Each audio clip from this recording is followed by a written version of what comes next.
स्त्री प्रत्यय के विषय में चर्चा चल रही थी पिछले वीडियो में।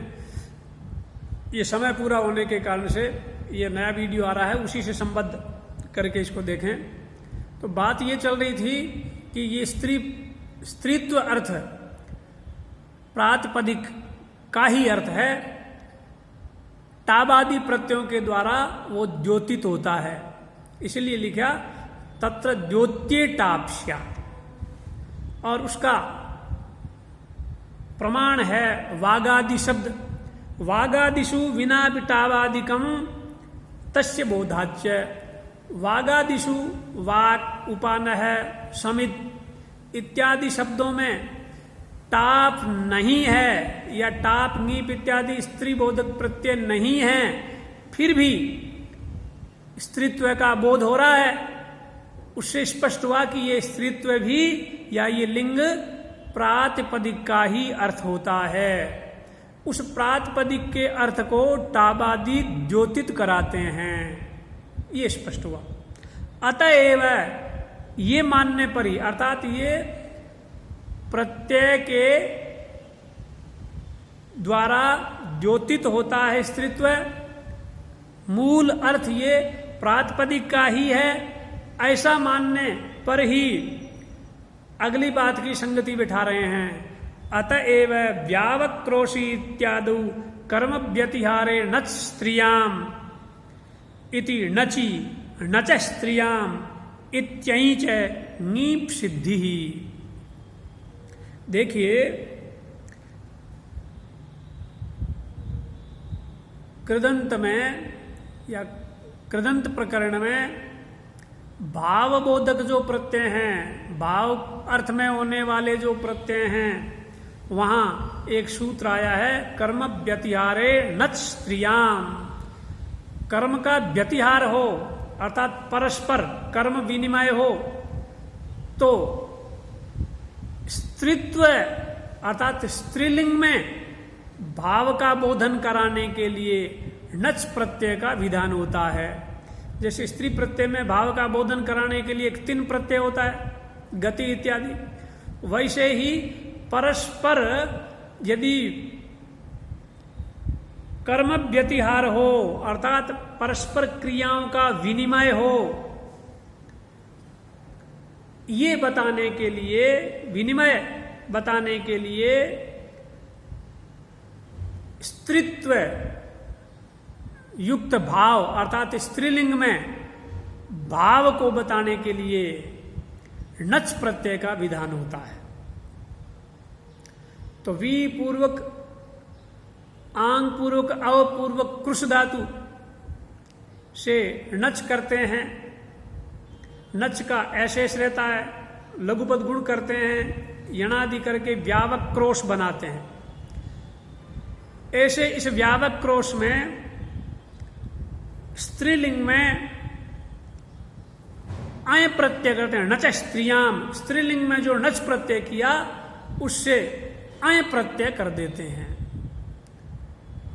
आय प्रत्यय हो गया, यश्येति जैसे एकालोप करके फिर से आप कर देते हो व्यावक क्रोश। अब ये स्त्रीलिंग शब्द है,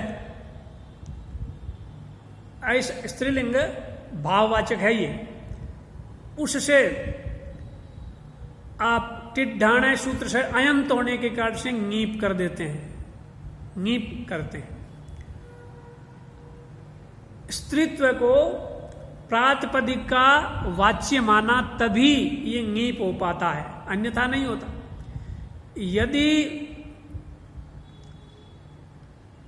नीप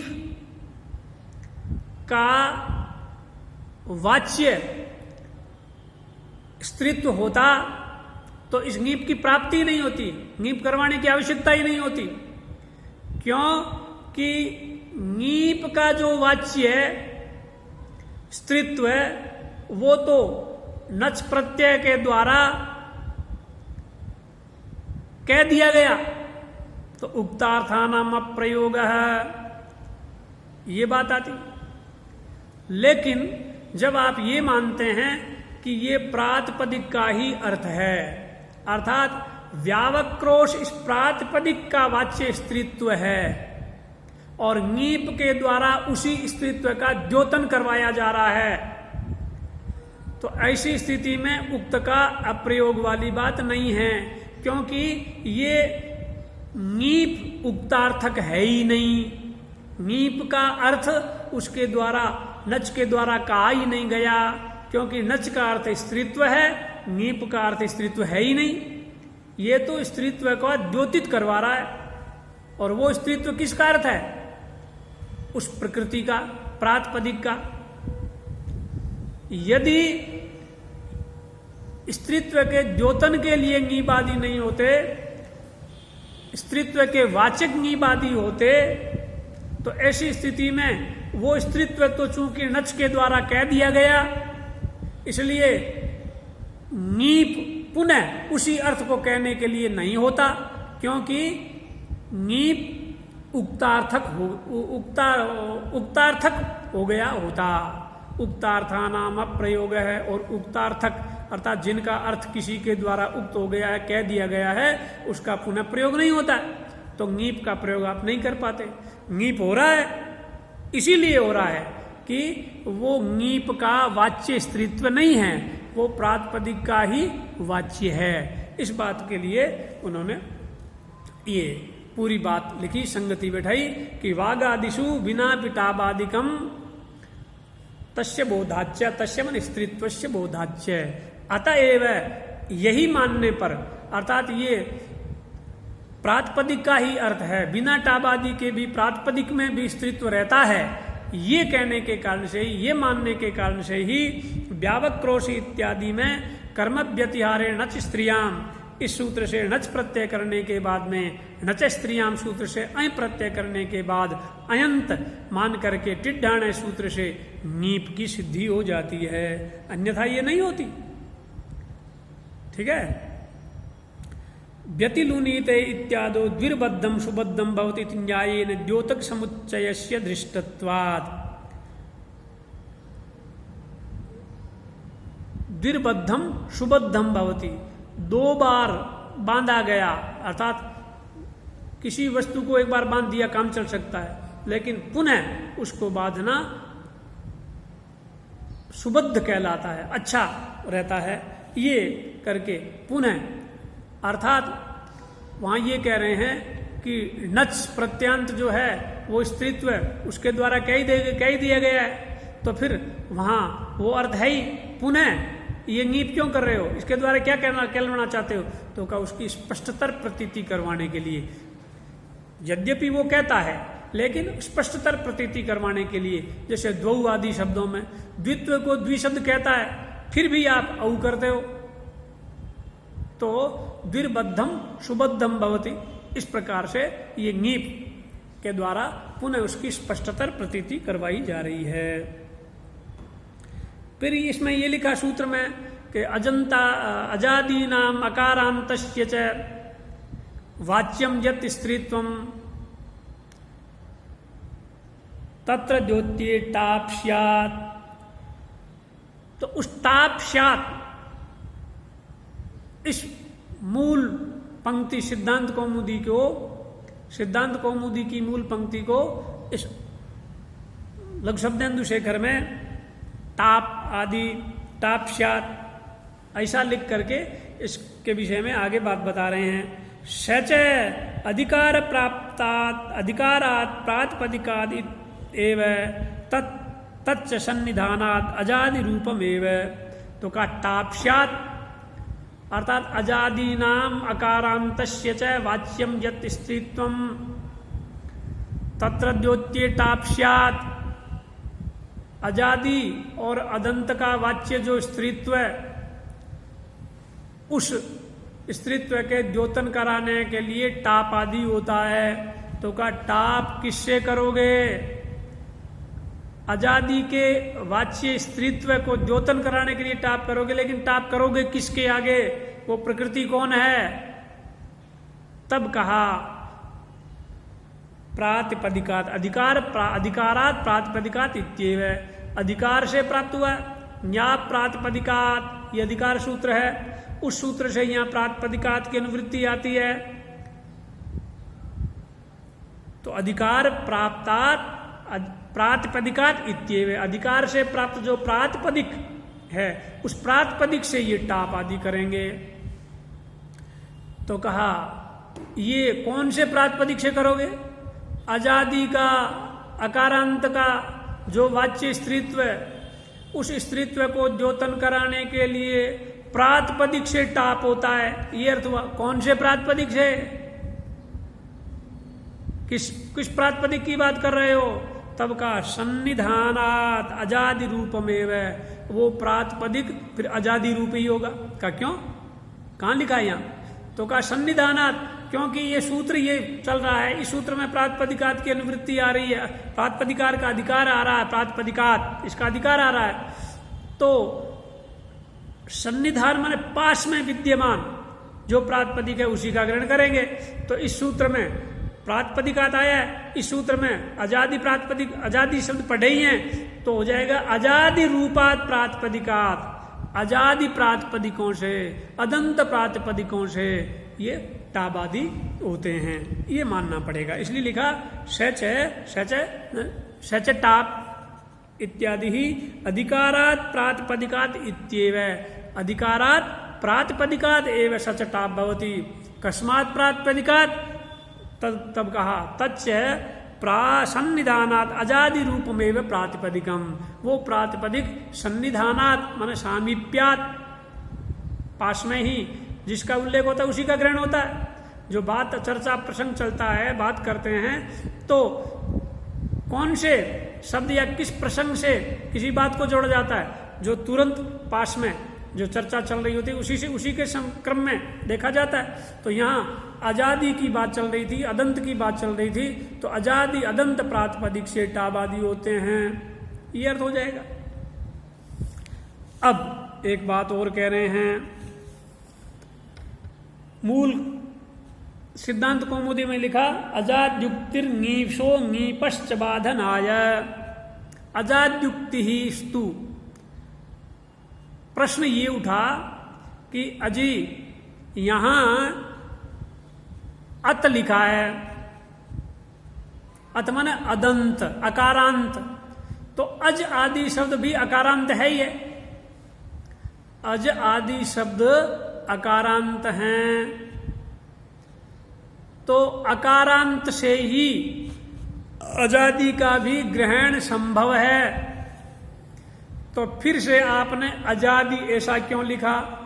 अजादि ऐसा पढ़ने की क्या आवश्यकता है? अज, अश्व, एडक, बाल, ये सारे के सारे शब्द आपके अकारांत हैं, अदंत हैं, तो अतः इससे ही काम चल सकता था। अतस्टाप,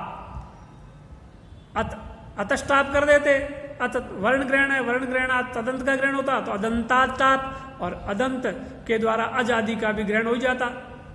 तो फिर से आपने अजादि का ग्रहण क्यों किया? तब मूल सिद्धांत कौमुदी में लिख रहे हैं अजाद्युक्तिस्तु नीशो नीपश्च बाधनाय, नीश और नीप के बाधन के लिए है। कौन से नीप? नीश की बाधन के लिए। तब उस बात को कह रहे हैं ननु, इसी बात को सिद्धांत भट्टोजिदि नागेश भट्ट लघुशब्देन्दु शेखर में लिख रहे हैं, नंद अजादिषु अकारांत पाठो व्यर्थ है, अथवा ये कीजिए अजादिषु अकारांत पाठो व्यर्थ है। कहा अजादि के अंतर्गत जितने भी अकारांत हैं उनका पाठ तो इसमें करने की जरूरत नहीं है, क्योंकि अकारांत जितने हैं उनका तो अत के द्वारा ग्रहण हो जाएगा। और अकारांत के अलावा यदि हलंत इत्यादि कोई हैं जिनसे यदि आपको टाप अभीष्ट है तो उसको पाठ कर दीजिए। अजादि के अंतर्गत अकारांत का पाठ करने की आवश्यकता है। अजादिषु अकारांत पाठो व्यर्थ है, का क्यों? अतः इत्येव सिद्धे, अतः ये जो सूत्र में लिखा गया है उसी से कार्य संभव है। तो फिर आपने अजादि के अंतर्गत अकारांतों का पुनः पाठ क्यों किया? ऐसा कह रहे हैं। तब मूल सिद्धांत कौमुदी की जो पंक्ति है अजाद्युक्ति ही अजाद्युक्तिस्तु नीशो नीपश्च बाधनाय, उस नीश और नीप को बाधन के लिए है। नीश और नीप कौन सा? अर्थात जैसे बाल शब्द है, वैसी प्रथमे से नीस संभव है, नीस की प्राप्ति होगी। इसी प्रकार अश्व आदि जो शब्द हैं, अजादि शब्द हैं, वो जातिवाचक हैं, तो जाते रस्त्र विषयाद संयोगोपधात, उस सूत्र से नीप की प्राप्ति है। अर्थात यदि सूत्र आप बनाते केवल अतस्टाप, अदंत से टाप होता है, यदि ये अर्थ आप रखते हैं अदंत से टाप होता है, ये इतना ही यदि सूत्र रखते हैं, तो अश्व और अजादि शब्दों से नीप की प्राप्ति होती है, नीप होने लगेगा, क्योंकि ये जातिवाचक है। तो अदंत से होने वाले टाप का अपवाद है नीप और नीस, वैसी प्रथम वाला नीस। और अजादि कह दिया तो उसका परिणाम ये होगा कि अदंत के कारण से प्राप्त होने वाले टाप को यद्यपि नीस और नीप बात देता है, ये उसके अपवाद हो गए, लेकिन उस नीप और नीस का भी अपवाद ये अजादि शब्दों से होने वाला टाप है। ये बात द्योतित करवाने के लिए, ये बात यहां बताने के लिए पुनः अजादि की उक्ति की गई है। तो इसी बात को कह रहे हैं येन ना प्राप्ति न्यायादिति भाव है, अर्थात येन ना प्राप्ते यो विधिरारभ्यते शतस्य बाधको भवति, येन न अप्राप्ते अर्थात निश्चित प्राप्ते, जिस के द्वारा, जिस शास्त्र के द्वारा या जिस से न अप्राप्ति अर्थात अवश्य प्राप्ति, अर्थात जिसकी प्राप्ति आवश्यक है, निश्चित है, अवश्य होगी, ये प्राप्ति जिसकी हो, फिर भी उस कार्य का विधान यदि किया जाता है तो वो उसका बाधक होता है, ये बताने के लिए है। इसलिए अर्थात अदंतत्वात् ही टाप इनसे हो सकता है, अदंतत्वात् इससे टाप हो सकता है। अजादि शब्द अदंत है, अदंत होने के कारण से इससे टाप की निश्चित प्राप्ति है, फिर भी अजादि से टाप किया जाता है, ये आरंभ किया जा रहा है। इसका मतलब हुआ कि ये टाप उस अदंतत्वात् प्राप्त होने वाले के बाधने वाले का फिर से बाधक बनता है। तो यही कहा अजादे अदंतत्वादेव यणि प्राप्त, अजादे अदंतत्वादेव यणि प्राप्तेपि टाबारंभ है ङीपो ङीशश्च बाधनाय, ङीप और ङीश के बाधन के लिए है, ऐसा ये इसको कहा गया। अब किसी ने कहा, एक प्रश्न और उठा रहा है, ननु प्रत्यय विधौ पंचम्या युक्तत्वेन अजादिभ्यष्टाप स्त्रीत्वे द्योत्य इत्यर्थैव युक्त है। का ये प्रत्यय विधि है और प्रत्यय परमय होता है, परमय होता है तो पंचम्यंत प्रकृति रहती है, न्या प्रातिपदिकात अथवा धातो हो, इस प्रकार से पंचम्यंत रहता है प्रकृति का उल्लेख, और उसके पर में पर है प्रत्यय, परश्चय, प्रत्यय है परश्चय। तो ये प्रत्यय विधि हो रही है, यहाँ प्रत्यय विधि हो रही तो प्रकृति में पंचमी होनी चाहिए, अर्थात अजादिभ्यष्टा अजाद्यतष्टाप, यहाँ पंचमी मानिए। अतः आप अजादीना मकारांतस्य ऐसा षष्ठी क्यों कर रहे हो? इसी बात को कह रहे हैं, ननु प्रत्यय विधौ पंचम्या युक्तत्वेन, पंचमी का होना ही युक्त है, इसलिए अजादिभ्यष्टाप, अजादि शब्दों से टाप होता है स्त्रीत्व द्योतित कराने के लिए, ऐसा अर्थ होना चाहिए, इत्यर्थ एवं युक्त है। तब कहा कि व्याख्यानात्, ये षष्ठ्यंत है ऐसा व्याख्यान से जान रहे हैं, पंचमी होनी चाहिए, ठीक है, लेकिन फिर भी षष्ठी हो रही है। ये शिष्टकृत व्याख्यान से इस बात को जाना गया, इसे लिखा व्याख्यानादेतत् षष्ठ्यंतम इति भावः। और एक बात, स्त्रीत्वंच प्रत्याशत्या प्रकृत्यर्थनिष्ठम इत्येव। ये जो स्त्रीत्व है वो टाबादी के द्वारा द्योत्य होगा, तो वो रहेगा कहाँ? तो कहा वो प्रत्याशत्या प्रकृत्यर्थनिष्ठ होगा। प्रकृति माने प्रातिपदिक, यहाँ जो, तो प्रातिपदिकार्थ निष्ठ है, प्रातिपदिक में ही वो स्त्रीत्व रहता है, अर्थात वो प्रातिपदिकार्थ ही है। इसी बात को कह रहे हैं स्त्रीत्वंच प्रत्याशत्या प्रकृत्यर्थनिष्ठम एव इत्या है। तो अजादि भी, अजादि शब्दों के द्वारा स्त्रीत्व से विशेषणात् ने है। ये आगे पंचाजी में एक समस्या, पंचाजी में टाप क्यों नहीं होता है, इस विषय में चर्चा अगले वीडियो में करेंगे। इसका समय पूरा हो रहा है, 23 मिनट से ज़्यादा ये बड़ा वीडियो बनता नहीं है, इसलिए इस चर्चा अर्थात ये जो कह रहे हैं इस अजादि भी स्त्रीत्व से विशेषणात्, ये सिद्धांत कौमुदी के मूल में जो कहा गया उससे आगे की बात को पंचाजी आदि के विषय में चर्चा अगले वीडियो में करेंगे। हरि ओम तत्सत।